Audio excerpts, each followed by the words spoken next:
ଓଡ଼ିଆ ଉପନ୍ୟାସ ଯାଜ୍ଞସେନୀ ଭାଗ 1। ଇତି ତୁମର ପ୍ରିୟ ସଖୀ। ଇତି କଲା ପରେ ମନେ ହେଲା ଯେମିତି କିଛି ବି ଲେଖିପାରିଲି ନାହିଁ। ମହାଜୀବନର ଅଜସ୍ର ସୁଖ ଦୁଃଖ ଭରା ସୁଦୀର୍ଘ କାହାଣୀ ମହାକାଳ ବକ୍ଷରେ ଶୂନ୍ୟ ପୃଷ୍ଠା ପରି ପଡ଼ି ରହିଛି। ଯେମିତି ମୃତ୍ୟୁ ପଥର ଯାତ୍ରୀ ସଂସାରରେ ସବୁ କିଛି ଛାଡ଼ିଯାଏ ବୋଲି ଭାବିଲେ ମଧ୍ୟ କିଛି ଛାଡ଼େ ନାହିଁ। ମୋର ଶରୀରର ଛାଡ଼ିଯାଏ, ସେ ମଧ୍ୟ ତାର ନୁହେଁ।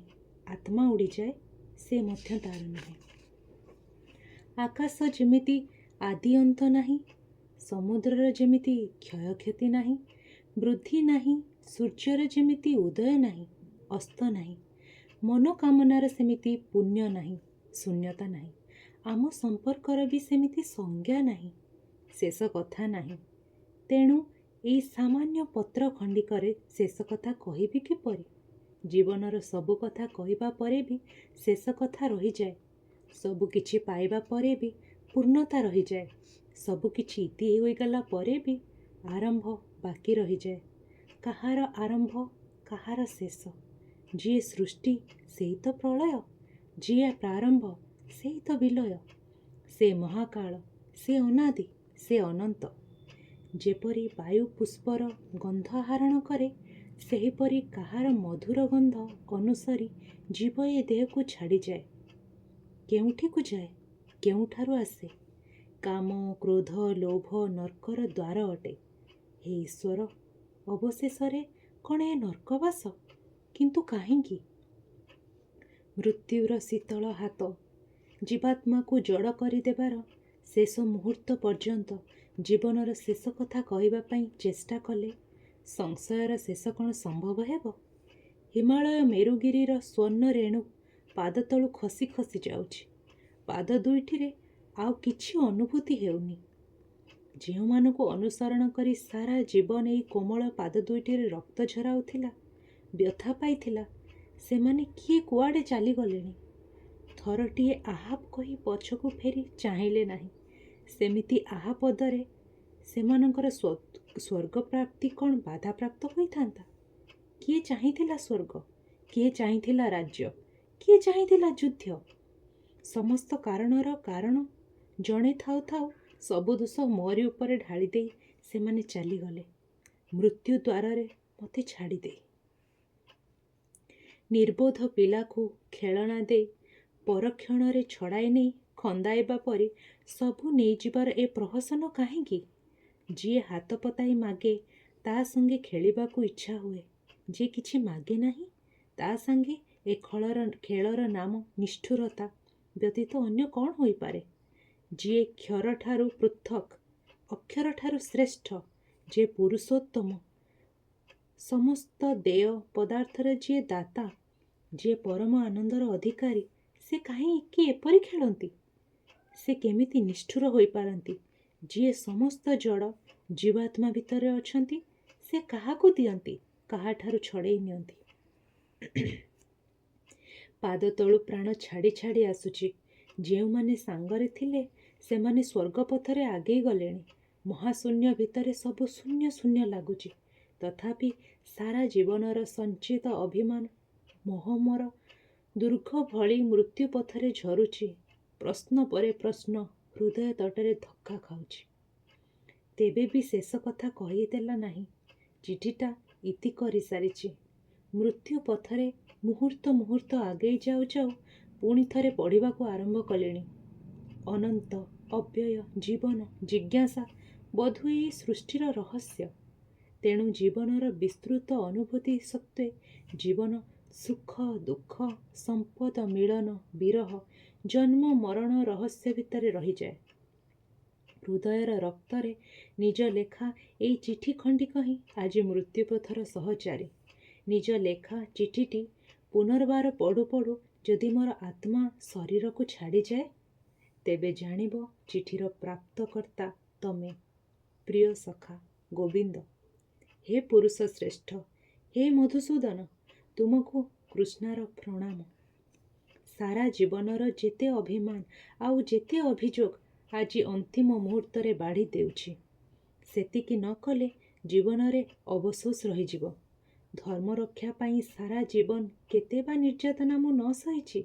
ଭାବିଥିଲି ମୋର ପବିତ୍ରତା ଏବଂ ଧର୍ମାଚରଣ ପାଇଁ ସ୍ୱାମୀଙ୍କ ସହ ସ୍ୱର୍ଗଗାମିନୀ ହେବି। କିନ୍ତୁ ଗିରିରାଜ ମହାଳୟର ପର୍ବତର ପାଦଦେଶରେ ସ୍ୱର୍ଣ୍ଣ ରେଣୁକୁ ସ୍ପର୍ଶ କରୁ କରୁ ପାଦ ଖସାଇ ମୁଁ ପଡ଼ିଗଲି। ମୋର ପଞ୍ଚସ୍ୱାମୀ ଥରେ ହେଲେ ପଛକୁ ଫେରି ଚାହିଁଲେନି। ବରଂ ଧର୍ମରାଜ ଯୁଧିଷ୍ଠିର ଭୀମସେନଙ୍କୁ କହିଲେ, ପଛକୁ ଫେରି ଚାହଁ ନାହିଁ, ଚାଲି ଆସ। ତାଙ୍କର ଏହି ପଦକ କଥା ମୋ ହୃଦୟକୁ ଦୁଃଖରେ ଖଣ୍ଡ ବିଖଣ୍ଡିତ କରିଦେଲା। ଭାବିଲି, କେତେ ମିଛ ଏଇ ସ୍ୱାମୀ ସ୍ତ୍ରୀର ସମ୍ପର୍କ, ସ୍ନେହ, ପ୍ରେମ, ତ୍ୟାଗ ଓ ଉତ୍ସର୍ଗ। ଯାହାର କର୍ମ ଯଦି ଯିଏ ଭୋଗ କରେ, ସ୍ୱାମୀ ଯୁଧିଷ୍ଠିରଙ୍କ ଧର୍ମରକ୍ଷା ପାଇଁ ମୁଁ ନିଜକୁ ପଞ୍ଚପତିଙ୍କର ପାଦତଳେ ସମର୍ପି ଦେଇ ସାରା ସଂସାରର ଉପହାସ, ବ୍ୟଙ୍ଗ, ବିଦ୍ରୂପ ଏବଂ ନିନ୍ଦା ଅପବାଦ ମୁଣ୍ଡାଇଲି କାହିଁକି? ଦ୍ୱାପର ଯୁଗ ଶେଷ ପ୍ରାୟ। ଅଭିମନ୍ୟୁ ପୁତ୍ର ପରୀକ୍ଷିତ ହସ୍ତିନାପୁର ରାଜଗାଦିରେ ଅଭିଷିକ୍ତ ହେବା ଦିନଠାରୁ ଆରମ୍ଭ ହୋଇଛି କଳିଯୁଗ। ମୋର ନାମ କୁଆଡ଼େ ପଞ୍ଚସତୀମାନଙ୍କ ଭିତରେ ସ୍ଥାନ ପାଇବ, ତାହା ଦେଖି କଳିଯୁଗର ନାରୀମାନେ ବିଦ୍ରୂପ କରି ହସିବେ। କହିବେ, ଦ୍ୱାପର ଯୁଗରେ ପଞ୍ଚପତି ବରଣ କରି ଦ୍ରୌପଦୀ ଯଦି ସତୀ ନାରୀ ହୋଇପାରେ, ଏକପତି ବ୍ରତ ପାଳନ କରିବାରେ ଆବଶ୍ୟକତା କ'ଣ? ପଞ୍ଚପତି ବରଣ କରି ମଧ୍ୟ କଳିଯୁଗର ନାରୀ ସତୀ ହେବେ ନାହିଁ କାହିଁକି? ଯୌବନ ବିକାରଗ୍ରସ୍ତ କଳିଯୁଗର ଉତ୍ସୃଙ୍ଖଳ ନରନାରୀଙ୍କ ପାଖରେ ଦ୍ରୌପଦୀ ହେବ ବ୍ୟଙ୍ଗ ବିଦ୍ରୂପ ଭରା ଆମୋଦର ଉପାଦାନ। ପଞ୍ଚପତିଙ୍କର ପତ୍ନୀ ଦ୍ରୌପଦୀ ସତୀତ୍ୱ ପାଇଁ ନିଜକୁ କେମିତି ତିଳ ତିଳ କରି ଜାଳିଦେଲା, ସେମାନେ ସେ କଥା କେହି ବୁଝିବେ ନାହିଁ। ସେତେବେଳେ ହସ୍ତିନାପୁର ନାୟିକା ଦ୍ରୌପଦୀ ହେବ ଏକ ନିନ୍ଦିତ ଆତ୍ମା, କଳଙ୍କିତ କାହାଣୀର ନାୟିକା। ହେ କୃଷ୍ଣ ବାସୁଦେବ, ତମେ ତ ଇଚ୍ଛାମୟ। ତୁମରି ଇଚ୍ଛାରେ ଦ୍ରୌପଦୀ ଜନ୍ମରୁ ମୃତ୍ୟୁ ପର୍ଯ୍ୟନ୍ତ ବାଟ ଚାଲିଛି। ତୁମରି ଇଚ୍ଛାରେ ଦ୍ରୌପଦୀ ଆଖିର ପିଛୁଳା ପକାଇଛି, ପ୍ରଶ୍ୱାସ ଗ୍ରହଣ କରିଛି। ତେଣୁ ତାର ନିନ୍ଦା ପ୍ରଶଂସାରେ ତମର କ'ଣ କିଛି ପ୍ରାପ୍ୟ ନାହିଁ? ଆଜି ହୃଦୟର କ୍ଷତସ୍ଥାନରୁ ଝରୁଥିବା ରୁଧିରରେ ପବିତ୍ର ହିମାଳୟର ପଥର ବୁକୁରେ ଦ୍ରୌପଦୀ ଲେଖୁଛି ତା ଜୀବନ କାହାଣୀ। ଦିନେ ତମେ ବିପନ୍ନ ପୃଥିବୀକୁ ଉଦ୍ଧାର କରିବା ପାଇଁ ପବିତ୍ର ହିମାଳୟ ପଥ ଦେଇ ଧରାରେ ଅବତରି ଆସିବ। ସେଦିନ ଅଲିଭା ଅକ୍ଷରରେ ଲେଖା ରକ୍ତରଞ୍ଜିତ ଦ୍ରୌପଦୀର ଆତ୍ମକଥାକୁ ପଢ଼ିବ। ଆହା ପଦଟିଏ ଦ୍ରୌପଦୀକୁ କହିବ, ସେତିକି ମୋର ପାଇବାର ଶେଷ କଥା। ତମେ ତ ଅନ୍ତର୍ଯ୍ୟାମୀ, ତମକୁ କିବା ଅଗୋଚର। ତଥାପି ମୁହଁ ଖୋଲି ନ କହିଲେ ତମ କାନରେ ଆର୍ତ୍ତିର ଆର୍ତ୍ତସ୍ୱର କାଳେ ପଡ଼ିବ ନାହିଁ। ସେଥିପାଇଁ ସବୁ କଥା ତୁମରି ପାଖରେ ବାଡ଼ି ଦେଉଛି। ଯାହା ତମର ଜ୍ଞାତ, ଯାହାରେ ତମେ ହିଁ କର୍ତ୍ତା, ସେଇ କଥା ତୁମକୁ ମୋ ସ୍ୱରରେ ଜଣାଉଛି। କାଳ ମୋତେ ଦେବୀ ଦ୍ରୌପଦୀରେ ପରିଣତ କରିପାରେ। ମୁଁ କିନ୍ତୁ ମର ଶରୀର ଧରି ମର୍ତ୍ତ୍ୟର ମାନବୀ ଭାବରେ ଧରାପୃଷ୍ଠକୁ ଆସିଥିଲି। ମୋର ପଞ୍ଚସ୍ୱାମୀ ମଧ୍ୟ ଜଣେ ଜଣେ ମର୍ତ୍ତ୍ୟର ମାନବ। ଆମର କର୍ତ୍ତା ମହାମୁନି କୃଷ୍ଣଦ୍ୱୈପାୟନ ମୋତେ ଦେବୀର ଆସନରେ ବସାଇଛନ୍ତି। ତାଙ୍କ ଦୃଷ୍ଟିରେ ମୁଁ ଦିବ୍ୟଦର୍ଶିନୀ। ମୋର ପଞ୍ଚସ୍ୱାମୀ ବରଣ ପଛରେ ପୂର୍ବଜନ୍ମର ଶିବଙ୍କ ବରଦାନ କାହାଣୀ ସେ ବର୍ଣ୍ଣନା କରିଛନ୍ତି। କିନ୍ତୁ ମୁଁ ଦେବୀ ନୁହେଁ, ମୁଁ ଜାତିସ୍ମର ନୁହେଁ। ତେଣୁ ଆଜି ମୁଁ ମୃତ୍ୟୁପଥରେ ଭାସି ଯାଉ ଯାଉ ଯାହା କହିବି ସବୁ ସତ୍ୟ କହିବି ଏବଂ ମୋ ଜୀବନର କଥା ଜଣେ ମର୍ତ୍ତ୍ୟ ମାନବର ଜୀବନ ଚରିତ ଛଡ଼ା ଅନ୍ୟ କିଛି ନୁହେଁ। ଏ ପତ୍ରର ଅଲିଭା ଅକ୍ଷର ପଢ଼ି ମୋ ଜୀବନରେ ଘଟିଯାଇଥିବା ଗୋଟିଏ ଗୋଟିଏ ଲୋମହର୍ଷଣକାରୀ ଘଟଣାକୁ ଅନୁଧ୍ୟାନ କରି କଳିଯୁଗର ମଣିଷ ବିଚାର କରିବେ। ଦ୍ରୌପଦୀର ଲାଞ୍ଛନା କେବେ କୌଣସି ଯୁଗରେ କେହି ନାରୀ ଭୋଗିନଥିଲେ। ଭବିଷ୍ୟତରେ ଏଭଳି ଲାଞ୍ଛନା କେହି ଭୋଗିବେ ନାହିଁ। ଈଶ୍ୱର କରନ୍ତୁ କେହି ନ ଭୋଗନ୍ତୁ। ସଖା, ଯେଉଁଦିନ କୁରୁସଭାରେ ଲାଞ୍ଛିତ ହେବାବେଳେ ପଞ୍ଚସ୍ୱାମୀର ଉପରୁ ମୁଁ ଭରସା ହରାଇ ଦେଇଥିଲି, ସେଦିନ ସବୁ ଲଜ୍ଜା ତ୍ୟାଗ କରି ଦୁଇ ହାତ ତୋଳି ତୁମକୁ ହିଁ ଡାକିଥିଲି। ତୁମରି ପାଖରେ ନିଜକୁ ସମର୍ପଣ କରିଥିଲି। ଆଜି ମଧ୍ୟ ମୃତ୍ୟୁ ପଥରେ ମୋର ପଞ୍ଚସ୍ୱାମୀ ମୋତେ ନିଃସହାୟ କରି ଛାଡ଼ି ଚାଲିଯିବା ପରେ ମୁଁ ତୁମରି ପାଖରେ ନିଜକୁ ଅର୍ପଣ କରିଦେଇଛି। ମୋର ସବୁ ଦୁଃଖ, ନିର୍ଯାତନା, ଲାଞ୍ଛନା, ହାହାକାର ସବୁ ତୁମକୁ ଦେଇଦେଇଛି। ମୁଁ ଯଦି ମୋ ନିଜର ନୁହେଁ, ମୋ ଦୁଃଖ କାହିଁକି ମୋର ହେବ? ହେ ଅନ୍ତର୍ଯ୍ୟାମୀ କୃଷ୍ଣ, ତୁମର କି ବା ଅଗୋଚର? ଜାଣିଛ, ତଥାପି ଆଉଥରେ ମୁଁ ଲେଖି ଯାଉଛି ମୋ ଜୀବନର କାହାଣୀ। ହୃଦୟ ଖୋଲି କହିବାରେ ହିଁ ଦୁଃଖ ଲାଘବ ହୁଏ। ହୃଦୟ ଖୋଲି ସବୁ କହିବା ଭିତରେ ମୋର ଦୋଷ, ଦୁର୍ବଳତା, ଭୁଲ ଭ୍ରାନ୍ତି ମଧ୍ୟ ଖୋଲି କହିବି। ସେଥିପାଇଁ ଯଦି ଦୁନିଆ ମୋତେ ଦୋଷ ଦିଏ, ତେବେ ମୁଁ ନାଚାର। ମୁଁ ଦେବୀ ନୁହେଁ, ମାନବୀ। ଭୁଲ ଭ୍ରାନ୍ତିର ଊର୍ଦ୍ଧ୍ୱକୁ ଯାଇପାରି ନାହିଁ। ସେଥିପାଇଁ ହୁଏତ ସ୍ୱାର୍ଥପର ମୋ ପାଇଁ ରୁଦ୍ଧ ହୋଇଗଲା। ସମୟ ସରି ସରି ଆସୁଛି। ଶରୀର କ୍ଷତ ବିକ୍ଷତ, ହୃଦୟ ଫାଟି ଦୁଇ ଫାଳ ହୋଇ ରକ୍ତ ଝରୁଛି। ସେହି ରକ୍ତରେ ମିଶି ଝରି ଆସୁଛି ମୋର ଖୋଲା ହୃଦୟର ଜୀବନ କାହାଣୀ। ମୃତ୍ୟୁ ସମୟରେ ମଣିଷ ଯାହା କିଛି କରେ, ଯାହା କିଛି କହେ, ସବୁ ତାର ଆୟତ୍ତର ବାହାରେ। ତେଣୁ ଏତେ ଦିନ ସଞ୍ଚିତ ମନୋବେଦନା ଆଜି ଅଣାୟତ୍ତ ହୋଇ ତୁମରି ପାଦ ତଳେ ଅର୍ଘ୍ୟ ଦେଇ ଦୁନିଆ ଆଗରେ ବାଢ଼ି ଦେଉଛି। ହେ ଗୋବିନ୍ଦ, ମୋ କାହାଣୀ ଶେଷ କରିବା ଯାଏଁ ମୋ ଭାବନା ଓ ଚିନ୍ତାକୁ ଜଡ଼ ନିସ୍ତବ୍ଧ କରିଦିଅ ନାହିଁ। ମୋ ସ୍ମରଣ ଶକ୍ତିକୁ ବ୍ୟାହତ କର ନାହିଁ। ମୋତେ ମୃତ୍ୟୁ ହାତରେ ସମର୍ପି ଦିଅ ନାହିଁ। ଦୟାକରି ମୋତେ ମୋ କାହାଣୀ ଶେଷ କରିବାକୁ ଦିଅ। ମୃତ୍ୟୁର ଦ୍ୱାରଦେଶରେ ଉପସ୍ଥିତ ହେଲାବେଳେ ଏତିକି ପ୍ରାର୍ଥନା କରୁଛି। କେଉଁଠୁ ଆରମ୍ଭ କରିବି ମୋ ଜୀବନର କାହାଣୀ? ମୋର ଜନ୍ମଠାରୁ ମୋର ଜନ୍ମ ମଧ୍ୟ ଏକ ବ୍ୟତିକ୍ରମ। ଯୁବତୀ ହୋଇ ମୁଁ ଜନ୍ମଲାଭ କରିଥିଲି। ଜନନୀ ନୁହେଁ, ଯାଜ୍ଞଦେବୀ ହିଁ ମୋର ମାତା, ଯାଜ୍ଞସେନ ମୋର ପିତା। ତେଣୁ ମୁଁ ଯାଜ୍ଞସେନୀ। ମୁଁ ପାଞ୍ଚାଳ ରାଜକନ୍ୟା ଦ୍ରୁପଦ ନନ୍ଦିନୀ ଦ୍ରୌପଦୀ। ଦ୍ୱାପର ଯୁଗରେ କୁରୁ ଏବଂ ପାଞ୍ଚାଳମାନଙ୍କ ଦ୍ୱାରା ଅଧିକୃତ ଅଞ୍ଚଳ ସମଗ୍ର ଆର୍ଯ୍ୟବର୍ତ୍ତର ପ୍ରାଣକେନ୍ଦ୍ର ଥିଲା। ଭରତ ବଂଶଧର କୁରୁମାନଙ୍କର ରାଜଧାନୀ ହସ୍ତିନାପୁର ଗଙ୍ଗା ନଦୀର ତଟଦେଶରେ ଗର୍ବ ଓ ଗୌରବର ଚୂଡ଼ାନ୍ତରେ ପହଞ୍ଚିଥାଏ। ପାଞ୍ଚାଳ ରାଜ୍ୟର ରାଜବଂଶଧର କୌଣସି ଗୁଣରେ କୁରୁମାନଙ୍କ ଠାରୁ କମ୍ ନଥାନ୍ତି। କହିବାକୁ ଗଲେ କୁରୁ ଏବଂ ପାଞ୍ଚାଳମାନଙ୍କ ଭିତରେ ପ୍ରତିଦ୍ୱନ୍ଦିତା ଲାଗି ରହିଥାଏ। ମୋର ପିତାଙ୍କର ବାଲ୍ୟସାଥୀ ଦ୍ରୋଣାଚାର୍ଯ୍ୟ କୁରୁ ଏବଂ ପାଣ୍ଡବଙ୍କର ଅସ୍ତ୍ରବିଦ୍ୟା ଗୁରୁ। ଅତୀତରେ ସେ ଥରେ ସାହାଯ୍ୟ ଭିକ୍ଷା କରି ଦ୍ରୌପଦ ରାଜାଙ୍କର ଦ୍ୱାରସ୍ଥ ହୋଇଥିଲେ।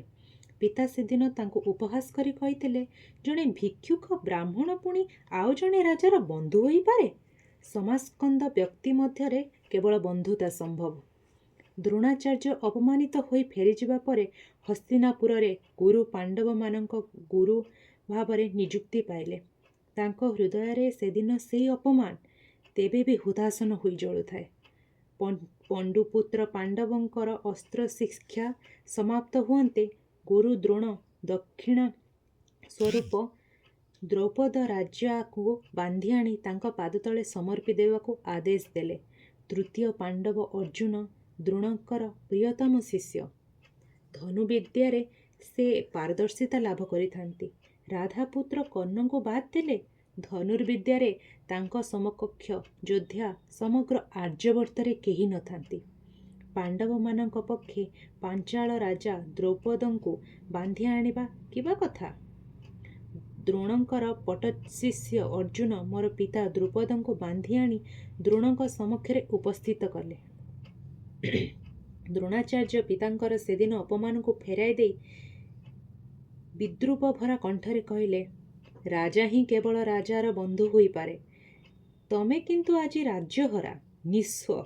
ତେଣୁ ଆଜିଠାରୁ ପାଞ୍ଚାଳ ରାଜ୍ୟର ଉତ୍ତର ପାର୍ଶ୍ୱ ମୋର, ଗଙ୍ଗା ନଦୀର ଦକ୍ଷିଣ ପାର୍ଶ୍ୱର ଅଧୀଶ୍ୱର ତୁମେ।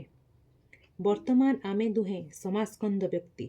ଆମ ଭିତରେ ଏଣିକି ବନ୍ଧୁତା ହେବାର ଆପତ୍ତି ଅଛି କି?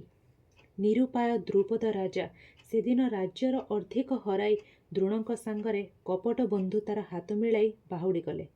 ପାଞ୍ଚାଳ ରାଜ୍ୟର ଉତ୍ତର ପାର୍ଶ୍ୱ ହିଁ ଥିଲା ଅଧିକ ସମୃଦ୍ଧିଶାଳୀ ଏବଂ ତାର ଅଧୀଶ୍ୱର ହୋଇଥିଲେ ଦ୍ରୋଣାଚାର୍ଯ୍ୟ। କ୍ଷତ୍ରିୟ କି କେବେ ଅପମାନ ଭୁଲିପାରେ? ରାଜ୍ୟ ହରାଇ ଭାଗ୍ୟକୁ ଆଦରି ନେଇପାରେ? ଯଦି ତାହା ହୁଏ, କ୍ଷତ୍ରିୟ ଧର୍ମ ତା ଦ୍ୱାରା ଉଲ୍ଲଙ୍ଘନ ହୁଏ। ଦ୍ରୋଣଙ୍କୁ ହତ୍ୟା କଲେ ଯାଇ ଦ୍ରୁପଦଙ୍କ ଅପମାନ ପ୍ରଶମିତ ହେବ। ଦ୍ରୋଣଙ୍କ ସପକ୍ଷରେ ମହାରଥୀ ଭୀଷ୍ମ, କର୍ଣ୍ଣ, ଶଲ୍ୟ, ଜୟଦ୍ରଥ ଏବଂ ଦୁର୍ଯ୍ୟୋଧନ, ଦୁଶାସନ ଇତ୍ୟାଦି 100 ଭାଇ। ତା ସାଙ୍ଗେ ସାଙ୍ଗେ ସମସ୍ତ ହସ୍ତିନା ରାଜ୍ୟର ଅସ୍ତ୍ରଶସ୍ତ୍ର ସୈନ୍ୟବଳ। ଦ୍ରୋଣହନ୍ତା ହେବା ଭଳି ବୀର ପାଞ୍ଚାଳ ଦେଶରେ କିଏ ନାହିଁ? ଦ୍ରୋଣଙ୍କର ପୁତ୍ର ପାଇଁ ରାଜା ଦ୍ରୌପଦ କାଶ୍ୟପ ଋଷିଙ୍କ ବଂଶଧର ଉପଯାଜ ଏବଂ ଯାଜ ଋଷିଙ୍କୁ ସେବା ପରି ସନ୍ତୁଷ୍ଟ କଲେ। ପୁତ୍ରଲାଭ ପାଇଁ ଯାଜ ଋଷିଙ୍କ ଦ୍ୱାରା ଯଜ୍ଞ କରାଇଲେ। ଯଜ୍ଞ କାଳରେ ହୋମାଗ୍ନିରୁ ଜନ୍ମ ହେଲେ ଅଗ୍ନିସମ ତେଜୋବନ୍ତ ପୁତ୍ର ମୋର ଭାଇ ଧୃଷ୍ଟଦ୍ୟୁମ୍ନ। ଏବଂ ଯାଜ୍ଞ ଦେବୀ 2 ଭାଗ କରି ଜନ୍ମ ହେଲି ନୀଳପଦ୍ମ କାନ୍ତି ଜିଣି ଅତୀବ ସୁନ୍ଦରୀ କନ୍ୟା ମୁଁ ଯାଜ୍ଞସେନୀ। ମୋ ନିଜ ରୂପ ସମ୍ପର୍କରେ ମୁଁ ଯାହା ବର୍ଣ୍ଣନା କରୁଛି ସେ ମୋର କଥା ନୁହେଁ। ଅନ୍ୟମାନେ ମୋତେ ଦେଖି ଯାହା କହନ୍ତି ତାହା ହିଁ ମୁଁ ବର୍ଣ୍ଣନା କରୁଛି। ମୁଁ କୃଷ୍ଣା। ନୀଳପଦ୍ମର ପାଖୁଡ଼ା ପରି ମୋ ଦେହର କାନ୍ତି। ସମୁଦ୍ର ଲହଡ଼ି ଭଳି ଘନ ଘନ ଉର୍ମିଳ କେଶଦାମ। ନୀଳପଦ୍ମ ପରି ଢଳ ଉଜ୍ଜ୍ୱଳ ବୁଦ୍ଧିଦୀପ୍ତ ମନୋହରିଣୀ 2 ଆୟତ ଆଖି। ବିଶ୍ୱର ଶ୍ରେଷ୍ଠ ଶିଳ୍ପୀର ହାତଗଢ଼ା ନିଖୁଣ ପ୍ରତିମା ଭଳି ଅନିନ୍ଦିତ ମୁଖ ଶୋଭା। ସୁଠାମ ସୁଗୋଲ ଅଙ୍ଗ ସୌଷ୍ଠବ ଦୀର୍ଘ ଦେହ ଉନ୍ନତ ସୁଠାମ ବକ୍ଷଯୁଗଳ କ୍ଷୀଣକଟି ରମ୍ଭାତରୁ ପରି ସୁଗୋଲ ଘନ ଉରୁ ଚମ୍ପାକଲି ସଦୃଶ ହାତପାଦର ଆଙ୍ଗୁଳି ରକ୍ତ ଶତଦଳ ପାଖୁଡ଼ା ପରି କରତଳ ପାଦ ମୁକ୍ତା ନିନ୍ଦି ଦନ୍ତପଙ୍କ୍ତି ବିଦ୍ୟୁତ୍ ନିନ୍ଦି ହାସ୍ୟରେଖା ଚନ୍ଦ୍ର ଭଳି ମନୋରମ ହାତପାଦର ନଖ ଦେହର ଭୁରୁ ଭୁରୁ ପଦ୍ମଗନ୍ଧରେ ଭ୍ରମରମାନେ ମତି ହରାଇ ପୁଷ୍ପୋଦ୍ୟାନ ତ୍ୟାଗ କରି ମୋର ଦେହରେ ଚତୁର୍ଦିଗରେ ଉଡ଼ି ବୁଲନ୍ତି। ମୋ କେଶର କୁଟିଳ ସୌନ୍ଦର୍ଯ୍ୟରେ ବନ୍ଧା ପଡ଼ିଗଲେ ପବନ ସ୍ଥିର ହୋଇ ରହିଯାଏ। କବିମାନେ କହନ୍ତି ଯତିମତି ହରା ମୋର ରୂପଶୋଭା। ଶୁଭ୍ର ବସନ ପରିଧାନ କରି ଶୁଭ୍ର ମୁକୁଟ ମଥାରେ ପିନ୍ଧି ଶ୍ଵେତ ଶତଦଳରେ ଶରୀର ମଣ୍ଡନ କରି ମୁଁ ଯେତେବେଳେ ବିକଚ ନୀଳୋତ୍ପଳା ପରି ଯଜ୍ଞଦେବୀ ଭେଦ କରି ଆବିର୍ଭୂତା ହେଲି ସେତେବେଳେ ପୂର୍ଣ୍ଣ ଯୌବନ ଭାରରେ ମୋର ଅଙ୍ଗ ଢଳ ଢଳ। ମୋତେ ଚାହିଁଦେଲେ ଯଜ୍ଞବେଦୀ ଚାରିପଟେ ବସିଥିବା ଜିତେନ୍ଦ୍ରିୟ ମୁନିଗଣ ସ୍ତବ୍ଧ ହୋଇଗଲେ। ସେମାନଙ୍କର ମନ୍ତ୍ରୋଚ୍ଚାରଣ କରୁଥିବା ଅଧର କମ୍ପି ଉଠିଲା, କଣ୍ଠସ୍ୱର ଜଡ଼ ହୋଇଗଲା। କେତେଜଣ ଯୁବକ ସନ୍ନ୍ୟାସୀ ଚେତନା ହରାଇ ପଡ଼ିଗଲେ। କ୍ଷଣକ ପାଇଁ ଗଛପତ୍ର ସ୍ଥିର ହୋଇଗଲା। ଏପରିକି ଯଜ୍ଞକୁଣ୍ଡର ଅଗ୍ନିଶିଖା ନିର୍ବାକ୍ ନିଷ୍କମ୍ପ ହୋଇଗଲା। ବୋଧହୁଏ ମହାକାଳ ମଧ୍ୟ ମୁହୂର୍ତ୍ତକ ପାଇଁ ସ୍ତବ୍ଧ ହୋଇ ରହିଗଲା। ନିଜର ରୂପଶୋଭା ଆଉ କେତେ ବା ବର୍ଣ୍ଣନା କରିବି? ବାପାଙ୍କ ରାଜସଭାର କବିମାନେ କହନ୍ତି, ଶ୍ୟାମା, ଏଇ ବରନାରୀର ରୂପ ଯେତେ ବର୍ଣ୍ଣନା କଲେ ବି ଆହୁରି କିଛି ବାକି ରହିଯାଏ। ସାରା ଜୀବନ ବସି କାବ୍ୟ ଲେଖିଲେ ବି ଅନୁପମ ଏ ସୌନ୍ଦର୍ଯ୍ୟର ଉପମା ମିଳେ ନାହିଁ। ତେଣୁ କୃଷ୍ଣା ନିଜେ ହିଁ ତାର ଉପମା। ମୁଁ ଜନ୍ମ ହେବା ମାତ୍ରେ ଆକାଶରୁ ଶୂନ୍ୟବାଣୀ ହେଲା ଏବଂ ମୁନିମାନେ ସେ କଥା ଶୁଣିପାରିଲେ।